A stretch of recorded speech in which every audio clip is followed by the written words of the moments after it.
Hey guys, welcome back to Jurassic Collectibles. Today we're going to be continuing our look at the Safari Limited dinosaurs that were sent over, and we're going to be looking at this guy. It's the Suchomimus.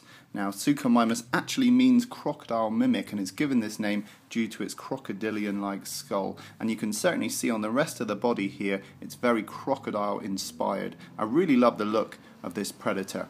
Okay, so let's give you a little 360.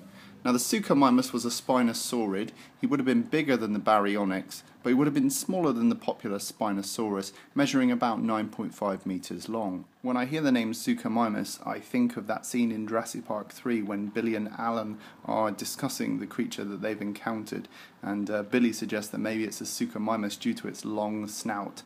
So, without further ado, let's take a closer look. Starting off with the head sculpt, you can see where Suchomimus gets its name. It's a very crocodilian looking skull there, and you can see we've got carefully weathered teeth, individually sculpted, and we've got a carefully sculpted and painted interior of the mouth. You can see there it's got the roof of the mouth as well. Very nice indeed. And you can see the fleshy areas around the nostril here and also the ear have been painted a dark red to indicate that these are fleshy areas as well. So there's nice detail there. As we move down the neck, we transition into this very crocodile-like scaling going on down the neck. Some lovely folds and creases going on underneath here. As we move down to the shoulders, you can clearly see the scapula protruding through the surface of the skin, and you can see the musculature of the shoulders here. Now I'm going to take this plastic base off, but this base is really just to keep the figure from warping, so we'll remove that.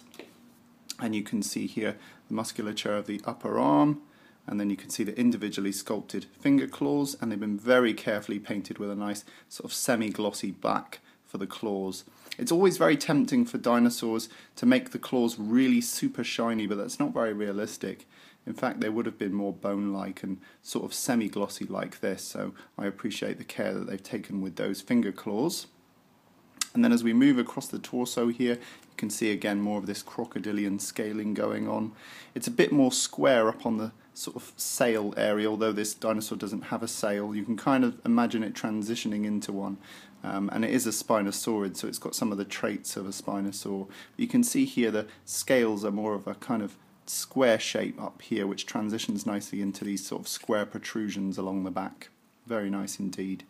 And then as we go into the leg, you can see the faint musculature here, a bit more prominent on the lower leg here. We move down to the toes, the individually sculpted toes and toe claws.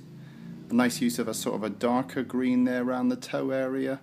And there's a lovely mixture of different kinds of greens and beiges here, very reminiscent of a crocodile. And as we move down to the tail, you can see here we've got more fine scaling and a very nice elegant flick all the way to the end of this tail. Again, very crocodilian feeling. As we move over to the other side, again you can see really nice scaling going all the way along the tail. And there's a nice contrast in scale size. We've seen in some past dinosaurs very uniform scales all over the body, so it's nice to see this contrast in different sizes of scales here. Really nice clear hips poking through here, through the skin, really nice, and the musculature again is very prominent on this lower leg. Nicely sculpted toes and toe claws, very nice. And again, lovely contrast in scale size going on here. Lovely splayed finger claws there. Look at those. Really nice contrast from the other side. Got nice sort of attacking claws there. Really nice.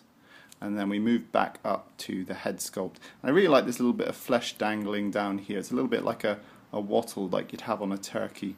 So it feels almost bird-like as well. So how big is this guy?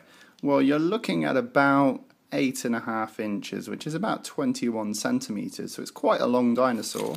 And then in terms of the height, you're looking at about 4 inches with the tail, which is about 10 or 11 centimeters. Size comparison time, let's bring in the Safari Limited Monolophosaurus. Now, we recently reviewed this one on the channel, so if you haven't seen this video, check it out, the link is down below. But actually, these two new dinosaurs scale up really well next to each other. And I love that they've focused on these sort of smaller predators, rather than focusing on big popular dinosaurs like the Brachiosaur or the T-Rex. They've gone for these lesser known and more detailed carnivores, so I'm really pleased that Safari Limited went after these two.